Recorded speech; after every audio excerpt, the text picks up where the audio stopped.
Встречи информационных групп с жителями поселка всегда преследуют одинаковые цели. На месте ознакомиться с проблемами и вместе с самим населением найти выход из сложившейся ситуации. Прежде чем начать активный диалог, представители власти подробно рассказали присутствующим о своей деятельности, поведали о новшествах законодательства, разъяснили права граждан. Во-первых, 2016 год мы завершили с положительными результатами. Как бы это нам тяжело не было, нашим предприятиям, организациям, наши градообразующие предприятия тоже завершили положительно. Конечно, основную массу всех объемов, показателей, конечно, дает градообразующее предприятие. По словам жителей поселка Горный, на сегодняшний день основной проблемой является частичное отсутствие освещения поселковых улиц и нехватка собственной аптеки и фельдшерского пункта. Были нарекания по поводу расписания маршрутного транспорта и гуманности кондукторов автобусов. В ходе диалога также были затронуты проблемы благоустройства и бродячих собак.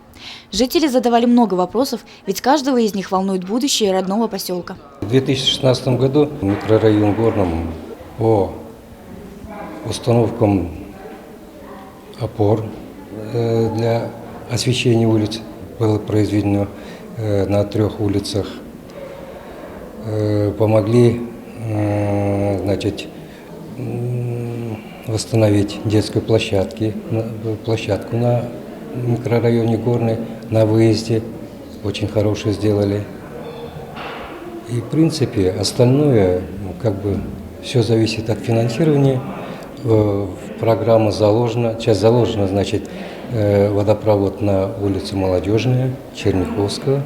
Население больше всего волнует, конечно, дороги, освещение, благоустройство поселка. Но также большинство